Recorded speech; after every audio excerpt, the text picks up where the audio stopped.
Hey everybody, welcome back to my channel and welcome to my garden. I'm so glad that you're here. If you are new, my name is Barbara. I live in Tennessee and I'm glad that you stopped by the channel because today is an exciting day. It is seed starting day, and anytime we get a chance to start seeds so that we can control what we are putting in our mouths and in our families' mouths, that is a good day. And for those who have been here before, thank you so much for continuing to stop by. So today is 6 weeks before the last frost date in zone 7, which is where I am. And so every single week I have been doing a seed starting weekly challenge where I start seeds every single week according to what should be started at that time before the last frost date. And I'm encouraging you to do the challenge with me. That means to start seeds with me every single week. I don't want you to wait until the last minute, nor do I want you to wait until 2 weeks before the last frost date and you're trying to do everything at one time. No, we want to be intentional and we want to be organized and efficient. So many of you have accepted the challenge and you are starting seeds every single week. And so I love doing it this way because, one, everything does not need to be started at the same time. If you look on the back of your seed packet, it'll tell you start X seed 6 to 8 weeks before last frost date or 12 weeks before the last frost date. That is for a reason, right? Some seeds take much longer to grow than others. And then some seeds, you don't want to start your tomatoes 12 weeks before you can put them out because it's going to be hard for you to maintain that plant in your house or in your greenhouse with the root system and the way it's growing. It's going to be ready to go out in about 6 to 8 weeks of you starting the seed. It needs to be in the ground. And so if you started 3 months before it's time for it to go out, you're going to have a challenge on your hands trying to keep that plant healthy. So there is a method to the madness, and there is a reason why you start certain seeds at certain times. Now, I mentioned on the back of your seed packet, it'll usually tell you when to start. But if you are starting a lot of seeds, that can be overwhelming as well. So I do have a resource for you if you need it, which is a seed starting calculator, which is $6.95 on our website, livingfoodsfarm.com. The link is down below. So that's a handy resource if you want just an Excel automatic spreadsheet where you put in your last frost date and then it'll spit out to you when to start your seed. But if you've been here, you've been following along on the seed starting challenge, one of the things that we always talk about is the seeds that we're going to start for that week. And then I also give you a glimpse as to what we started the week before so you can see how things are going. Now, if you're new to the seed starting challenge and you're like, hey, Barbara, I'm not in your zone, that's perfectly okay. You can still do the challenge. And again, remember that I am starting seeds according to my zone, meaning whatever I'm starting today is good to be able to be started within 6 weeks of your last frost date. You may have already passed that mark, or you may not even come up on that mark yet. So again, you can follow along and plant the seeds at the appropriate time according to what I'm doing. But today we're going to be starting some things, but today is a different type of seed starting in the fact that what I am doing is I want to show you kind of what I did before I came out here. We are at the halfway mark, right?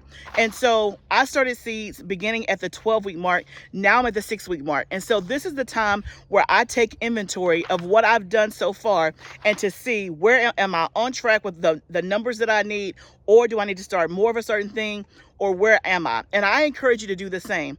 Even if you're not gardening on a big scale like I am, I encourage you to take inventory at the halfway mark so that way you know, okay, where am I and what do I need to be starting more of, especially when it comes to your tomatoes and peppers. Now, tomatoes and peppers are usually started 6 to 8 weeks before the last frost date. So if you were here, you know that we started our tomatoes and peppers at the 8-week mark. We also did more at the 7-week mark. And now we're at the 6-week mark and we're going to do more, but we're not going to do more like we did at 8 and 7. I'm going to do it based on what has already germinated, what is going well, and what I still have left that needs to be done. And I encourage you to take the same approach. One of the things that we've talked about also is that sometimes it will give you a range. Start 6 to 8 weeks before. That means you can start at week 6, week 7, or week 8. For me, I started the highest amount and worked myself down. That way it gives me time. So let's say I started peppers at the 8-week mark and none of them germinated and none is going bad. Or let's just say I tipped over my tray, lost my seeds, whatever the case may be. I still have an additional 2 weeks that's in that time frame that I can restart seeds over again. Hopefully that makes sense. So let's talk about my approach and what I did before I came out here with my inventory. So what I did was I took a snapshot basically and wrote down what I have growing right now, what has germinated and doing okay in my house. So I looked at all of my seed trays and I started to jot down the variety and how many I had. And so then I just typed it up into an Excel spreadsheet, because y'all know I try to be organized or whatever. So this is my Excel spreadsheet. I don't know if you can see it, but basically right now I have 170 tomatoes and I have 131 peppers. Okay, and so then I looked at, and this is at the 6 weeks mark, right? So I still have stuff that I started last week that you'll see in a minute that has not germinated. I didn't count that. I only counted what has been germinated so far. And so I have 170 tomatoes, 131 peppers, because those are the two categories that I'm most concerned about. I went and looked at my inventory last year around this time and to see if I was on track above. And last year around this time, I had 112 tomatoes. So I have 60 more tomatoes this point than I did last year. And then last year I had, I think, 140 or 50 peppers. And right now I have 130. So pretty much I am right on track. Also, I know how many peppers and how many tomatoes I need based on my crop plan and where things are going. Now, I did a whole garden planning workshop where I taught people how to do a crop plan, how to put things where they're supposed to go, and to know ahead of time how many things you need and all that. If you missed that, man, that was a good class. I hate that you missed it, right? But the crop plan is very important. So I know that in my tunnel, I have in-ground rows that are 45 feet long. And so on each row, I can get approximately about 40 plants. They're 18 inches apart. Out here in my garden, I have 100-foot rows.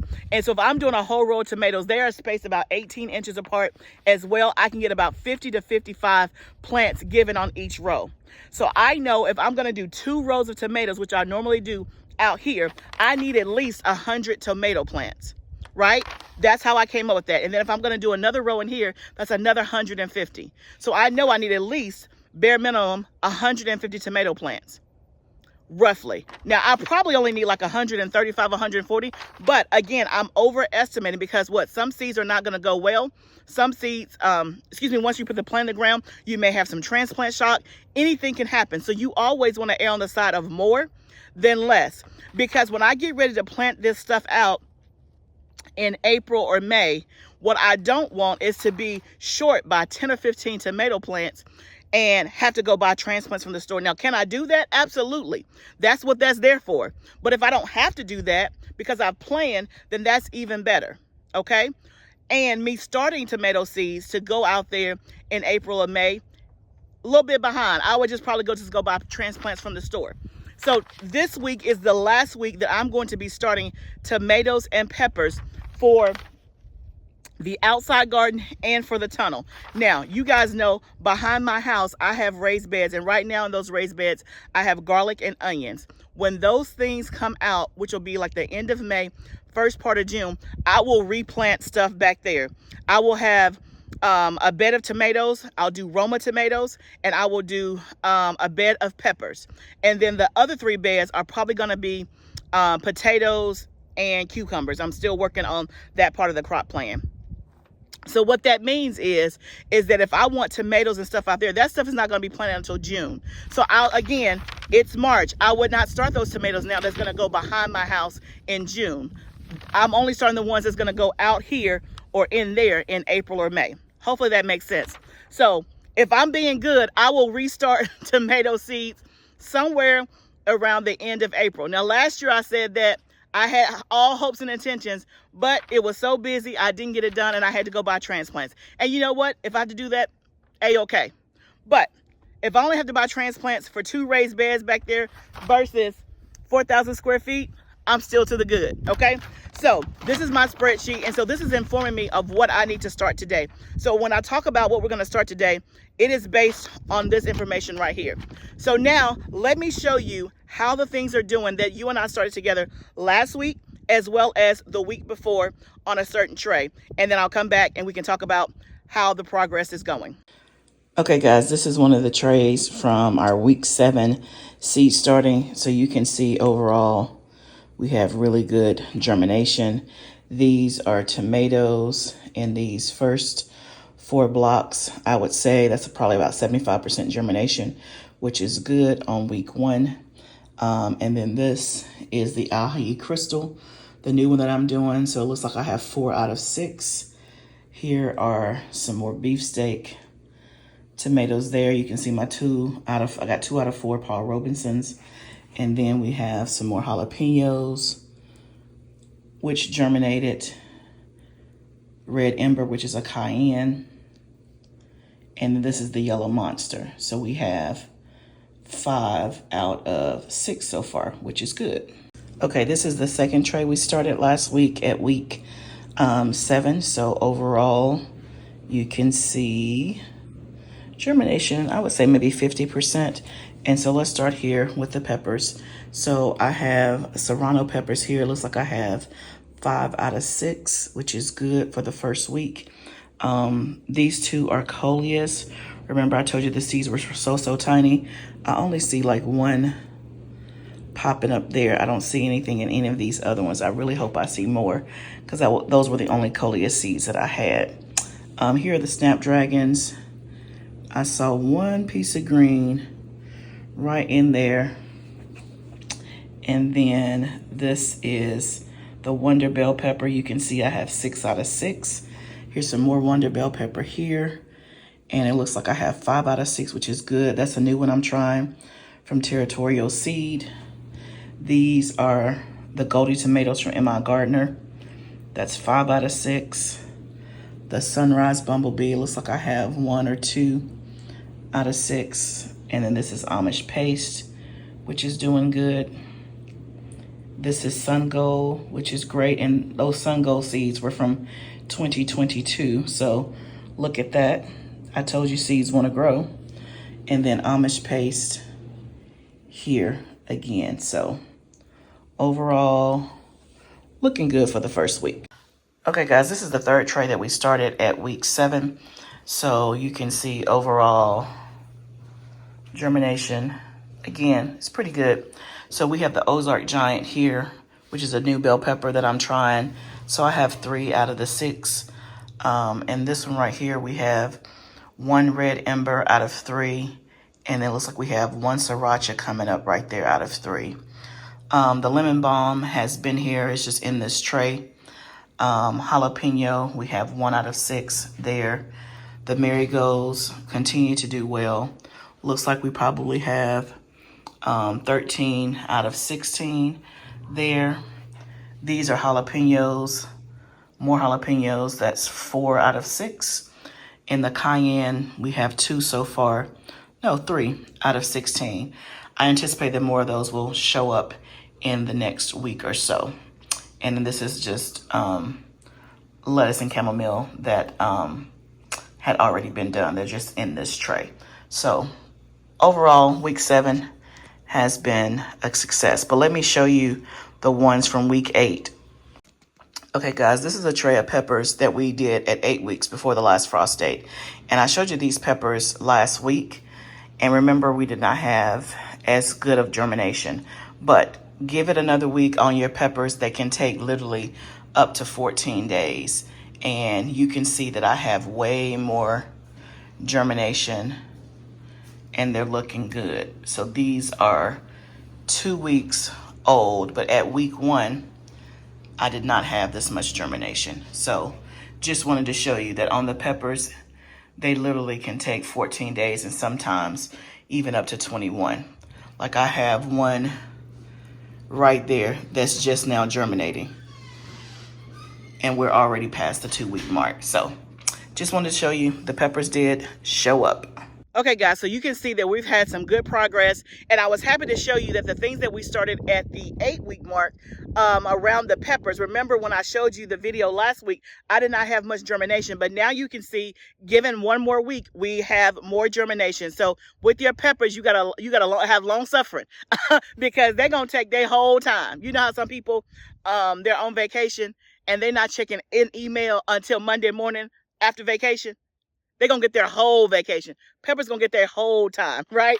They're going to get all of their 14 days before they decide, you know what? I guess I'm going to come up out this soil. That's what happens. So let's go in the tunnel and let's talk about what we're going to start today and why. Y'all, the bees and the wasps are out. It is like 68 degrees. The next 2 days is going to be in the 70s, which I hate that I'm going to miss it because I'm going to be out of town. I mean, it'll be nice where I am, but I won't be able to be outside in my garden. But anyway, let's get to what we're starting this week. So I'm starting some specialty peppers this week, which I'm excited about. So let me show you. This is called Lombok chili. I have never done it before. If you have, let me know in the comments. Lombok. It's a chili pepper.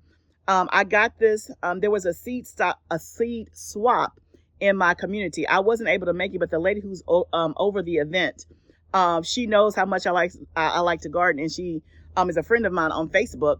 And she saved seeds, and she was like, "Hey, I saved. There's a whole table of seeds. Just come by and get whatever you want." So I got this as a part of that. Then I'm doing an ahi dolce pepper. This is from one of you viewers. I don't remember who sent it to me, or at least I can't call the name, but you know who you are. You know your handwriting. This is the ahi dolce pepper, which I'm excited about. I looked it up, and I think this is another type of chili pepper that's supposed to be sweet and smoky. If you've done that one, let me know. And then I'm also doing this one. I can't even pronounce that name. Acaragua. Like Nicaragua, maybe. It's a pepper, and it's from Argentina, and it looks amazing. I'll try to pop a picture up here. It looks amazing by the picture, so I'm gonna start that today. What else? I'm also gonna do a pimento pepper. I've never done that one before, so those are the 4 specialty peppers that I'm going to do. Then also,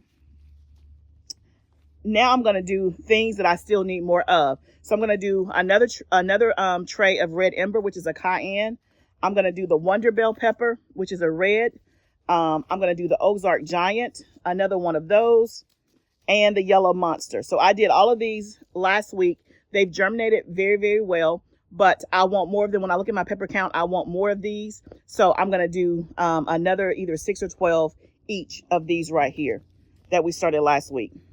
This one is a new one for this year. I did it 2 years ago, and it did not do well, but because the person that recommended this has great success, I'm going to try it one more time. And this is the Carmen pepper, which is a roasting pepper. I think I have a few seeds in here from 2 years ago that I'm going to try. Then I'm going to do one more thing of jalapenos, and then we're going to be done with jalapenos. Right now, I think I have 39 jalapeno plants, and I want at least 25 or so for out there, and then some extra ones just kind of, as I have an extra space, because we do a lot with jalapenos and make our jalapeno salt. And then whatever I have excess, I'll just sell, which is what I did last year. I'm going to do some more large red cherry because I need some more cherry tomatoes, and that's going to be really the excess of this is going to be to sell. And then beefsteak, that's a big seller. I'm going to do more of those to sell. And then Amish paste. So that's what I'm going to do today. And then also my Anaheim. Remember, this is my first time doing Anaheim. It didn't germinate as of yet. So just to be on the safe side, I'm going to do one more tray of that, of a 6-cell pack, and see if I can get some. Again, I only need a couple of plants because I just want to try it for the first time. So our stack is a little smaller, and which is good. This is what we want, because this is, again, the last week of the tomatoes and peppers. But had I not done my inventory, I had an original stack of what I was going to do at 6 weeks that was much bigger, that I had already pre-done. Like, okay, this is what I'm going to start. But based on my inventory, a lot of those things I didn't need because I already have plenty of them. So that is why my stack is smaller, and I'm glad. I'm telling you guys, try to be as intentional as possible so that way you don't have waste or you don't have not enough. Okay, so let's go in here and get started. We're going to fill up our trays. You guys know the routine. We're going to fill up the trays, moisten the soil, get the seeds in there, and we can call week 6 done. Okay, Houston, we have a problem. I was just about, look, I got my trays out. I was about to fill up my trays. And y'all, in my container of potting mix and stuff to fill up my trays is a whole bunch of fire ants. So you already know that means I'm out, right? I just filled it up and I just added in a bag of peat moss and I added in some compost and I was getting ready to mix it in. So something in one of those bags had fire ants and both bags were new. I just opened them and I don't know which bag it was, but I think it was the peat moss because I still have compost left over. And when I look in the compost bag, I don't see anything, but in the peat moss bag, it's already like thrown away over there. It must have been ants in the bag. They are all on top. Let me see if I can show you without getting too close. Can y'all see them? They're everywhere. OMG. I don't know if it's showing up on camera, but they are all in here. Okay, guys, so what's going to happen is I'm not going to be able to plant today. That's what's going to happen. Right now, I do not have any more bagged soil that I can replace this with. I have peat moss and I can make more, but that whole thing is full. And I'm actually on my way out of town. I have a speaking engagement this week. And so I cannot risk putting my hands anywhere close to that and having an allergic reaction because I'm already behind schedule. So what I'm going to do is I'm going to get my husband to come down here while I'm gone and find a way to kill him, get rid of him so that when I come back in 2 days, this is not here and I can start my seeds. But I think you guys got, at least we got the benefit of the video done. You know what I'm starting so that you can, they think it's summer. It's not summer. Okay. You know what I'm starting. I'm paying attention. You know what I'm starting. And you know how things did last week. So we got the bulk of the video done. If you have questions, that thing is big. Let me move over here. If you have questions about your seed starting, please put them down below. I will answer your questions 100%. So you won't see me actually starting the seed, but you know what I'm going to start. And so I'll be back in literally 2 days and I will start these seeds because I'm sure my wonderful husband will have this situation under control, and then we will start the seeds. And then I will show you on next week's video how things are progressing. And again, we may not be at a week, so we don't know if we'll have germination, but I'll try to do it to where maybe there'll be a week by the time I do the video, so that way you can kind of see the normal progression of the seeds germinating. But I hope that everything is going well in your area. I hope that you are doing well with your seeds, your germination. For those of you who are ahead of me, I'm jealous because some of you are like 3 to 4 weeks away from your last frost day. But you know what? I'm going to take my time because y'all know when the summer hits, it hits with a bang. But leave your questions below. And remember, gardening is a journey. Let's grow together. I'll see you next time, friend.